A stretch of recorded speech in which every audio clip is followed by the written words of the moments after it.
ನಮಸ್ಕಾರ ಪ್ರೀತಿಯ ಕನ್ನಡಿಗರೇ, ಇದು ಪಬ್ಲಿಕ್ ವಾಯ್ಸ್ ಕರ್ನಾಟಕ. ನಾನು ನಾಗೇಂದ್ರ ಕೆಂಪೇಗೌಡ. ಅಣ್ಣಾಮಲೈ ಒಬ್ಬ ದಕ್ಷ IPS ಅಧಿಕಾರಿಯಾಗಿ ಕಾರ್ಯವನ್ನು ನಿರ್ವಹಿಸ್ತಾ ಇದ್ದಂಥವರು ದಿಢೀರಂಥ IPS ಹುದ್ದೆಗೆ ರಾಜೀನಾಮೆಯನ್ನು ನೀಡಿ ತಮಿಳುನಾಡಿನಲ್ಲಿ BJP ಪಕ್ಷಕ್ಕೆ ಸೇರಿ ತಮ್ಮದೇ ಆದಂತಹ ಛಾಪನ್ನು ಮೂಡಿಸಿದರು. ಈಗ ಅಣ್ಣಾಮಲೈ ಅವರು BJP ಪಕ್ಷದ ಪ್ರಾಥಮಿಕ ಸದಸ್ಯತ್ವ ಸೇರಿದಂತೆ ಎಲ್ಲ ರೀತಿ ಜವಾಬ್ದಾರಿಗಳಿಗೂ ಕೂಡ ಈಗಾಗಲೇ ರಾಜೀನಾಮೆಯನ್ನು ಸಲ್ಲಿಸಿದ್ದಾರೆ. ಇವರ ರಾಜೀನಾಮೆ ತಮಿಳುನಾಡು ರಾಜಕೀಯದಲ್ಲಿ ಹೊಸ ಚರ್ಚೆಯನ್ನು ಹುಟ್ಟುಹಾಕಿದೆ. ಯಾಕೆ ರಾಜೀನಾಮೆ ಕೊಟ್ಟರು? ರಾಜೀನಾಮೆ ಹಿಂದಿರುವ ಉದ್ದೇಶ ಏನು? ರಾಜೀನಾಮೆ ಕೊಟ್ಟೇನಾದರೂ ಹೊಸ ಪಕ್ಷವನ್ನು ಕಟ್ತಾರಾ? ರಜನಿಕಾಂತ್ ಅವರ ಜೊತೆ ಸೇರಿ ಏನಾದರೂ ಹೊಸ ಪಕ್ಷ ಕಟ್ತಾರಾ? ಇವೆಲ್ಲ ಚರ್ಚೆ ಹುಟ್ಟುಹಾಕಿದೆ. ಈ ಒಂದು ಸಂಬಂಧ BJPಯ ರಾಷ್ಟ್ರೀಯ ಪ್ರಧಾನ ಕಾರ್ಯದರ್ಶಿ ಅರುಣ್ ಸಿಂಗ್ ಅವರು ಬಿಡುಗಡೆ ಮಾಡಿರುವಂತಹ ಒಂದು ಪತ್ರದಲ್ಲಿ ಅಣ್ಣಾಮಲೈಯವರ ರಾಜೀನಾಮೆಯನ್ನು ಪಕ್ಷದ ರಾಷ್ಟ್ರೀಯ ಅಧ್ಯಕ್ಷರು ಅಂಗೀಕಾರ ಮಾಡಿದ್ದಾರೆ. ನೀವು ಪತ್ರವನ್ನು ತೋರಿಸ್ತಾ ಇದ್ದೀನಿ. ಈ ಒಂದು ಪತ್ರದಲ್ಲಿ ನೀವು ಗಮನಿಸ್ತಾ ಇರಬಹುದಾಗಿದೆ.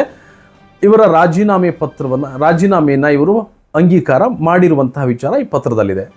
ಇದು ಕೇವಲ ಒಬ್ಬ ನಾಯಕನ ರಾಜೀನಾಮೆ ಮಾತ್ರ ಅಲ್ಲ, ಒಂದು ತಮಿಳುನಾಡಿನ ರಾಜಕೀಯ ಭವಿಷ್ಯದ ಬಗ್ಗೆ ಒಂದು ಹೊಸ ಚರ್ಚೆಗೆ ಕಾರಣವಾಗಿರುವುದಂತೂ ಸುಳ್ಳಲ್ಲ. ಅಣ್ಣಾಮಲೈಯವರು ಹಲವು ವರ್ಷಗಳಿಂದ ತಮಿಳುನಾಡಿನಲ್ಲಿ BJPಯ ಪ್ರಮುಖ ಮುಖವಾಗಿದ್ದರು. ತಮ್ಮದೇ ಆದ ಛಾಪನ್ನು ಮೂಡಿಸಿದ್ರು. ತಮಿಳುನಾಡಿನಲ್ಲಿ ಯುವಕರ ನಡುವೆ ಸಾಮಾಜಿಕ ಜಾಲತಾಣಗಳಲ್ಲಿ ಮತ್ತು ಸಾರ್ವಜನಿಕರ ಸಭೆಗಳಲ್ಲಿ ಅವರು ಬಹಳ ದೊಡ್ಡ ಮಟ್ಟದ ಜನಪ್ರಿಯತೆಯನ್ನು ಅಣ್ಣಾಮಲೈಯವರು ಗಳಿಸಿದರು.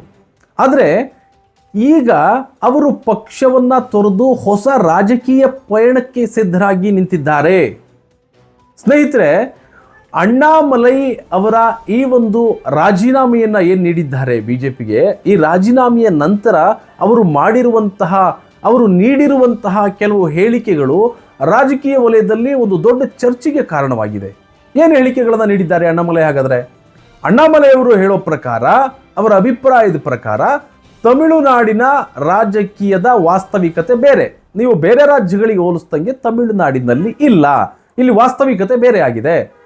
ಇಲ್ಲಿ ರಾಷ್ಟ್ರೀಯ ಪಕ್ಷಗಳಿಗಿಂತ ಪ್ರಾದೇಶಿಕ ಪಕ್ಷಗಳೇ ಜನರ ಮನಸ್ಸಿನಲ್ಲಿ ಗಟ್ಟಿಯಾದ ಸ್ಥಾನವನ್ನು ಪಡೆದುಕೊಂಡಿರುವಂಥದ್ದು. ಹೌದು, ಸತ್ಯ. ಇಲ್ಲಿಯವರೆಗೆ ತಮಿಳುನಾಡಿನ ಇತಿಹಾಸವನ್ನು ಗಮನಿಸಿದರೆ ನಮಗೆ ಗೊತ್ತಾಗುತ್ತೆ. ಈ ಮಾತಿನ ಹಿಂದೆ ಇರುವಂತಹ ರಾಜಕೀಯ ಅರ್ಥವನ್ನು ಕೂಡ ನಾವೀಗ ಅರ್ಥ ಮಾಡಿಕೊಳ್ಬೇಕಾಗಿದೆ. ಯಾಕೆಂದರೆ ಕಳೆದ ಹಲವು ದಶಕಗಳಿಂದ ತಮಿಳುನಾಡಿನಲ್ಲಿ DMK ಮತ್ತು AIDMK ಎಂಬ ಎರಡು ಪ್ರಾದೇಶಿಕ ಪಕ್ಷಗಳೇ ರಾಜಕೀಯವನ್ನು ನಡೆಸ್ತಾ ಬಂದಿರುವಂಥದ್ದು. ತಮಿಳುನಾಡಿನ ಇತಿಹಾಸವನ್ನು ನೋಡಿದರೆ ನಾವು ಗಮನಿಸಬಹುದಾಗಿದೆ. ಅಲ್ಲಿ ಕಾಂಗ್ರೆಸ್ ಕೂಡ ಒಂದು ಕಾಲದಲ್ಲಿ ಬಲಿಷ್ಠ ಆಗಿದ್ದರೂ ಕೂಡ ನಂತರ ತನ್ನ ನೆಲೆಯನ್ನು ಕಳೆದುಕೊಳ್ತು. ಕಾಂಗ್ರೆಸ್ಗೂ ಕೂಡ ನೆಲೆಯೂರೋದಕ್ಕೆ ಸಾಧ್ಯವಾಗಲಿಲ್ಲ ತಮಿಳುನಾಡಿನಲ್ಲಿ. ಇನ್ನು BJP ಹಲವು ವರ್ಷಗಳಿಂದ ಪ್ರಯತ್ನ ಮಾಡ್ತಾ ಇದೆ. ಆದರೂ ಕೂಡ ಇವತ್ತಿಗೂ ಸ್ವತಂತ್ರವಾಗಿ ಅಧಿಕಾರಕ್ಕೆ ಬರುವ ಮಟ್ಟದ ಪ್ರಭಾವವನ್ನು BJPನೂ ಕೂಡ ತಮಿಳುನಾಡಿನಲ್ಲಿ ಸಾಧಿಸೋದಕ್ಕಾಗಿಲ್ಲ. ಇನ್ನು ಅಣ್ಣಾಮಲೈ ಕೂಡ ಇದೇ ವಿಚಾರವನ್ನ ಹಲವು ಬಾರಿ ಪಕ್ಷದ ವರಿಷ್ಠರ ಮುಂದೆ ಪ್ರಸ್ತಾಪವನ್ನು ಮಾಡ್ತಾ ಇದ್ರು ಅನ್ನೋ ಒಂದು ವರದಿಗಳು ಕೂಡ ಈಗ ತಿಳಿದು ಬರ್ತಾ ಇರುವಂಥದ್ದು. ಆದರೆ ತಮಿಳುನಾಡಿನಲ್ಲಿ BJP ತನ್ನದೇ ಆದ ರಾಜಕೀಯ ಹಾದಿಯನ್ನ ರೂಪಿಸಿಕೊಳ್ಳಬೇಕು. ಈ ಥರ ಮಾಡಿದರೆ ಸರಿಯಾಗಲ್ಲ, ತಮಿಳುನಾಡಿನ ರಾಜಕಾರಣ ಬೇರೆ ಅಂತ ಎಷ್ಟೇ ಸತಿ ಸಾಕಷ್ಟು ಬಾರಿ ಹೈಕಮಾಂಡ್ ಜೊತೆ ಒತ್ತಾಯಿಸ್ತಿದ್ರು, BJPಯ ಮುಖ್ಯ ನಾಯಕರುಗಳ ಜೊತೆ ಪ್ರಸ್ತಾಪಿಸ್ತಿದ್ರು. ಆದರೆ ರಾಷ್ಟ್ರೀಯ ನಾಯಕತ್ವದೊಂದಿಗೆ ಅವರ ಅಭಿಪ್ರಾಯಗಳು ಹಲವು ವಿಚಾರಗಳಲ್ಲಿ ಹೊಂದಿಕೆ ಆಗಲಿಲ್ಲ ಅನ್ನೋ ಮಾತುಗಳು ಕೂಡ ಇವತ್ತು ಕೇಳಿ ಬರ್ತಾ ಇರುವಂಥದ್ದು. ಅವರು ಒಪ್ಕೊಳ್ಳಿಲ್ಲ, ಅಣ್ಣಾಮಲೈಯವರ ವಿಷನ್ ಅವರಿಗೆ ಅರ್ಥ ಆಗಲಿಲ್ಲ ಅನ್ನುವಂಥದ್ದು ಕೂಡ ಈಗ ಕೇಳಿ ಬರ್ತಾ ಇದೆ.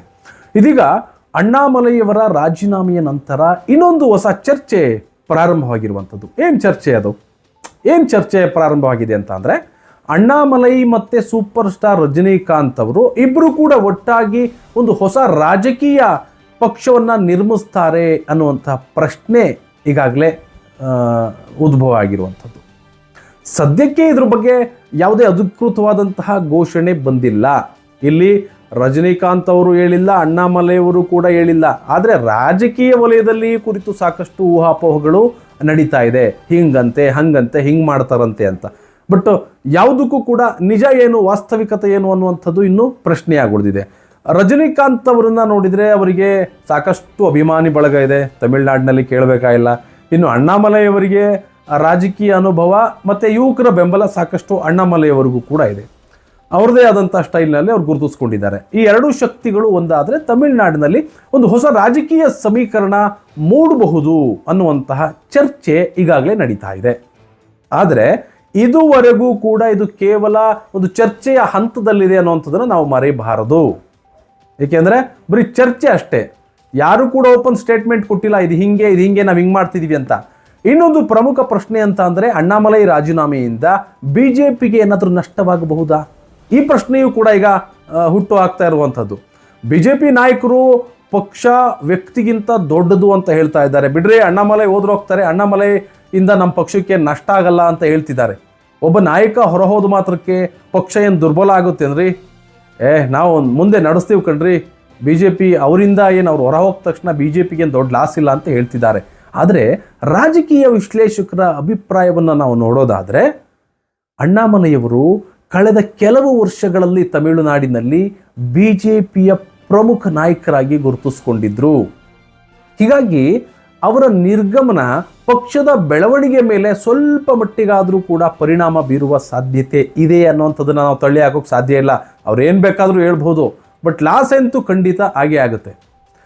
ಇನ್ನು ಇದೀಗ ತಮಿಳುನಾಡಿನ ರಾಜಕೀಯದಲ್ಲಿ ಮತ್ತೊಂದು ಪ್ರಮುಖ ಶಕ್ತಿ ವಿಜಯ್ ನೇತೃತ್ವದ ಸರ್ಕಾರ ಆಗಿದೆ. ಈಗ ತಾನೇ ವಿಜಯ್ ನೇತೃತ್ವದ ಸರ್ಕಾರ ತಮಿಳುನಾಡಿನಲ್ಲಿ ಅಧಿಕಾರಕ್ಕೆ ಬಂದಿದೆ. ವಿಜಯ್ ರಾಜಕೀಯ ಪ್ರವೇಶದ ನಂತರ ರಾಜ್ಯ ರಾಜಕೀಯದಲ್ಲಿ ಹೊಸ ಚರ್ಚೆಗಳು ಕೂಡ ಆರಂಭವಾಗಿರುವಂಥದ್ದು. ಇಂಥ ಸಮಯದಲ್ಲೇ ಅಣ್ಣಾಮಲೈಯವರು ಏನು ರಾಜೀನಾಮೆ ನೀಡಿದ್ದಾರೆ, ಇದು ಮುಂದಿನ ರಾಜಕೀಯ ಬೆಳವಣಿಗೆಗಳ ಬಗ್ಗೆ ಸಾಕಷ್ಟು ಕುತೂಹಲವನ್ನು ಹುಟ್ಟುಹಾಕಿದೆ. ಏನಾಗಬಹುದು ಮುಂದಿನ ತಮಿಳುನಾಡಿನ ರಾಜಕೀಯ? ಮುಂದಿನ ದಿನಗಳಲ್ಲಿ ಅಣ್ಣಾಮಲೈಯವರು ಏನಾದರೂ ಹೊಸ ಪಕ್ಷ ಕಟ್ತಾರಾ? ಹೊಸ ಪಕ್ಷ ಸ್ಥಾಪಿಸ್ತಾರಾ? ಒಬ್ಬರೇ ಸ್ಥಾಪಿಸ್ತಾರಾ? ಇಲ್ಲ ರಜನಿಕಾಂತ್ ಅವರ ಜೊತೆ ಕೈ ಜೋಡಿಸಿ ಏನಾದರೂ ಇಬ್ಬರು ಒಟ್ಟಿಗೆ ನಿಂತೇನಾದರೂ ಪಕ್ಷವನ್ನು ಸ್ಥಾಪನೆ ಮಾಡ್ತಾರಾ, ಹೊಸ ಪಕ್ಷವ? ಅಥವಾ ಹೊಸ ರಾಜಕೀಯ ಚಳುವಳಿಯ ಮೂಲಕ ಜನರ ಮುಂದೆ ಇವರು ಬರ್ತಾರಾ? ಈ ಎಲ್ಲ ಪ್ರಶ್ನೆಗಳಿಗೂ ಕೂಡ ಉತ್ತರ ಸಿಗಬೇಕಾಗಿದೆ. ಇನ್ನೇನು ಕೆಲವು ತಿಂಗಳುಗಳಲ್ಲಿ ಈ ಒಂದು ಪ್ರಶ್ನೆಯ ಉತ್ತರವೂ ಕೂಡ ಸಿಗುತ್ತೆ. ಕಾದು ನೋಡಬೇಕಾಗಿದೆ ನಾವು. ಆದರೆ ಒಂದು ವಿಚಾರ ಮಾತ್ರ ಇಲ್ಲಿ ಸ್ಪಷ್ಟವಾಗಿದೆ. ತಮಿಳುನಾಡಿನಲ್ಲಿ ನಾವು ತಮಿಳುನಾಡಿನ ಇತಿಹಾಸವನ್ನು ನೋಡೋದಾದರೆ ಪ್ರಾದೇಶಿಕ ಪಕ್ಷಗಳ ಪ್ರಭಾವ ಇನ್ನೂ ಕೂಡ ಬಲವಾಗಿಯೇ ಇದೆ. ತಮಿಳುನಾಡಿನಲ್ಲಿ ಗಮನಿಸಬಹುದಾಗಿದೆ. ರಾಷ್ಟ್ರೀಯ ಪಕ್ಷಗಳಿಗೆ ಅಲ್ಲಿ ಗಟ್ಟಿಯಾದ ನೆಲೆಯನ್ನು ನಿರ್ಮಿಸಿಕೊಳ್ಳುವಂಥದ್ದು ಇವತ್ತಿಗೂ ಕೂಡ ದೊಡ್ಡ ಸವಾಲಾಗಿ ಅಲ್ಲಿ ತಮಿಳುನಾಡಿನಲ್ಲಿ ಉಳಿದಿರುವಂಥದ್ದು. ಬೇರೆ ರಾಜ್ಯಗಳ ರಾಜಕೀಯವೇ ಬೇರೆ, ತಮಿಳುನಾಡಿನ ರಾಜಕೀಯವೇ ಬೇರೆ. ಅಣ್ಣಾಮಲೈ ರಾಜೀನಾಮೆ ಆ ಸವಾಲನ್ನು ಮತ್ತೊಮ್ಮೆ ಎಲ್ಲರ ಗಮನಕ್ಕೆ ತಂದಿದೆ. ಅವರು BJPಗೆ ರಾಜೀನಾಮೆಯನ್ನು ಕೊಟ್ಟಿರುವಂಥದ್ದು. ಈ ಬೆಳವಣಿಗೆ ತಮಿಳುನಾಡು ರಾಜಕೀಯದ ಹೊಸ ಅಧ್ಯಾಯಕ್ಕೆ ನಾಂದಿ ಹಾಡುತ್ತಾ ಎಂಬುದನ್ನು ನಾವೆಲ್ಲರೂ ಕೂಡ ಕಾದು ನೋಡಬೇಕಾಗಿದೆ. ಈ ಒಂದು ವಿಷಯದ ಬಗ್ಗೆ ನಿಮ್ಮ ಅಭಿಪ್ರಾಯ ಏನು ಅನ್ನುವಂಥದ್ದು ನಮಗೆ ತಿಳಿಸಿ. ಅಣ್ಣಾಮಲೈ ಈ ನಿರ್ಧಾರ ಏನು ತೆಗೆದುಕೊಂಡಿದ್ದಾರೆ, ಈ ನಿರ್ಧಾರ ಸರಿಯಾದ ನಿರ್ಧಾರನಾ? ರಜನಿಕಾಂತ್ ಅವರ ಜೊತೆ ಹೊಸ ರಾಜಕೀಯ ಒಂದು ಪಕ್ಷವನ್ನು ಹುಟ್ಟು ಹಾಕ್ತಾರಾ? ಹುಟ್ಟು ಹಾಕಿದ್ರೆ ಸರಿನಾ? ನಿಮ್ಮ ಅಭಿಪ್ರಾಯವನ್ನು ಕಮೆಂಟ್ ಮೂಲಕ ತಿಳಿಸಿ. ಇವಿಷ್ಟು ಈ ಒಂದು ವಿಚಾರದ ಬಗ್ಗೆ ನಾವು ಚರ್ಚಿಸಿದಂತಹದ್ದಾಗಿದೆ. ಮುಂದೆ ಇನ್ನೊಂದು ಒಳ್ಳೆ ಸುದ್ದಿಯೊಂದಿಗೆ ನಾನು ನಿಮ್ಮನ್ನು ಭೇಟಿ ಆಗ್ತೀನಿ. ಯಾರೆಲ್ಲ ನಮ್ಮ ಚಾನಲನ್ನು ಹೊಸದಾಗಿ ನೋಡ್ತಾ ಇದ್ದೀರಿ, ದಯವಿಟ್ಟು ನಮ್ಮ ಚಾನಲನ್ನು ಸಬ್ಸ್ಕ್ರೈಬ್ ಮಾಡಿ, ನಮ್ಮ ಇನ್ಸ್ಟಾ ಫೇಸ್ಬುಕ್ ಪೇಜನ್ನು ಫಾಲೋ ಮಾಡಿ, ಸಪೋರ್ಟ್ ಮಾಡಿ. ಸ್ವತಂತ್ರ ಪತ್ರಿಕೋದ್ಯಮಕ್ಕೆ ನಿಮ್ಮ ಸಪೋರ್ಟ್ ಇರಲಿ. ಖಂಡಿತ ಒಳ್ಳೊಳ್ಳೆ ವಿಚಾರಗಳ ಬಗ್ಗೆ ನಾವು ನಿಮಗೆ ತಿಳಿಸುವಂತಹ ಪ್ರಯತ್ನವನ್ನು ಮಾಡ್ತೀವಿ. ಎಲ್ರಿಗೂ ಕೂಡ ಧನ್ಯವಾದಗಳು. ನಮಸ್ಕಾರ.